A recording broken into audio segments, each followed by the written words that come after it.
Welcome to the realm of heroes and monsters, Storytime, with your host, AP Fuchs.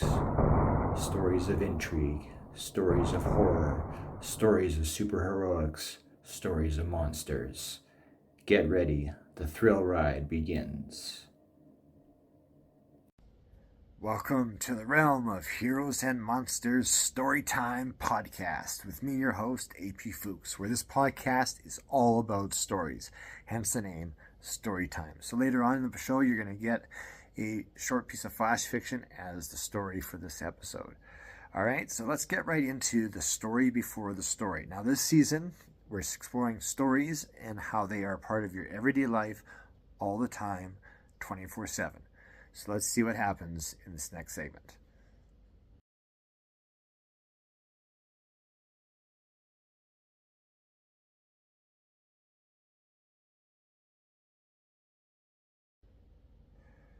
Stories are addictive. We either read them or we tell them. And you don't have to be a writer or a comic guy or a filmmaker or anything along those lines to tell a story. Musician even. You don't have to have any formal skill in that regard. Because why? What happens when you get together with your friends or family or even sometimes strangers and you sit down, you're all having a bite to eat or something to drink or whatever it is, and guess what happens? Somebody tells a story about something that happened, whether to themselves or to somebody else they know. So right there is the first point is, one, they're telling a story straight away. So you're getting a story without actually actively looking at a story like a movie or a book.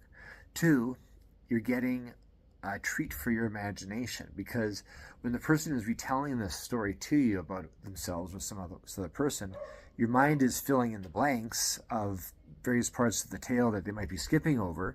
They're also, especially if they're talking about somebody else, you don't know the person, so clearly you're going to have to make up a version of this person. Let's just call him Bob, okay? Because we don't know Bob through and through.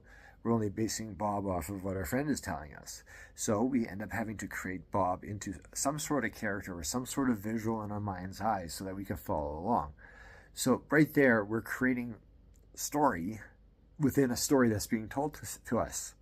So it just happens. I mean, when it's also cool too is when the story is told by a friend or a family member or whatever, it's also an opportunity to live vicariously through that story, through someone else's life for that moment of story that they're talking about, right? We're learning about Bob today. So Bob, we're going to experience part of Bob's life, Bob's story, vicariously through this tale. So it's all interconnected. It's just fascinating that we seem to dismiss the fact that stories are constant all the time.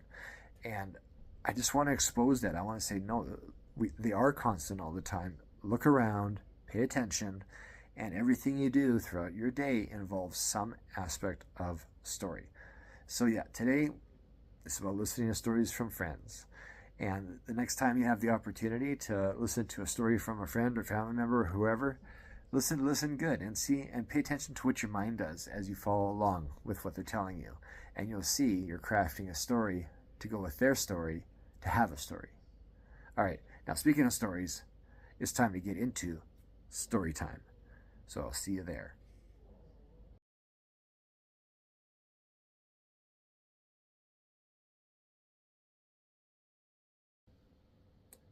Portraits. Ashton Oz only dealt in original paintings. His paintings. The same 3 paintings. Sort of. All were done against a background of black oil paint streaked with purple that had a red swirl at the center. One portrait was a zombie, green and gray, with milky white eyes and purple lips dripping with blood from its last kill.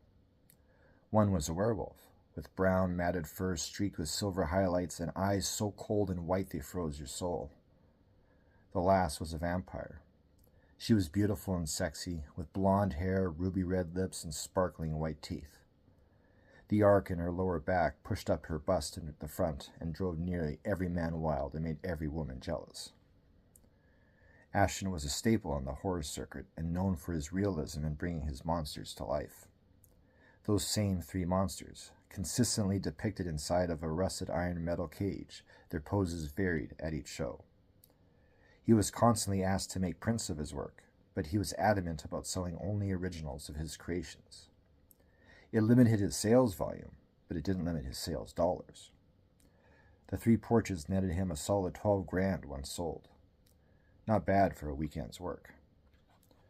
Today, HorrorCon was coming to a close, and Ashton sold the final painting, the zombie, minutes before the buzzer went.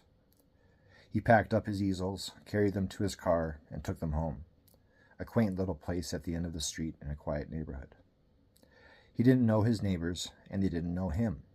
He only left his house for shows and groceries. The rest of his time was spent painting those 3 monsters. Ashton took the easels down to the basement and leaned them against the far wall. A 4th easel, draped in black velvet, stood in the middle of his studio. He went over to it and removed the covering. It was a duplicate of the background he always used. Black oil paint dripping in purple with that red swirl in the center. Focusing, Ashton traced his index finger around the red swirl over and over. He closed his eyes and kept spinning his finger. An hour passed, then 2. Off and on, he'd open his eyes, and when the red paint finally began moving, he picked up the pace, his finger twisting around and around until the crimson swirl grew into a living whirlpool on the canvas. A hungry groan sounded behind him. He glanced over his shoulder at the zombie in the cage.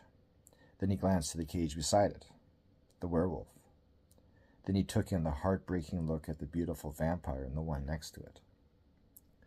"Time to feast, my friends," he said, and stopped moving his finger. He went over to each cage and let them out.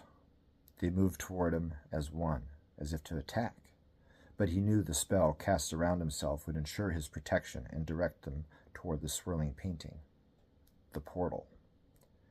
With the point of his finger, the monsters entered the canvas one by one. Their dinner would be on the other side in their painted counterpart's location. One monster was out for flesh and brains, the other for the thrill of the kill and meat, the last for blood. They'd return when done, and he'd paint them anew. Ashton was a wizard with paint, mixing oils and acrylics and potions. A painting wizard called Oz.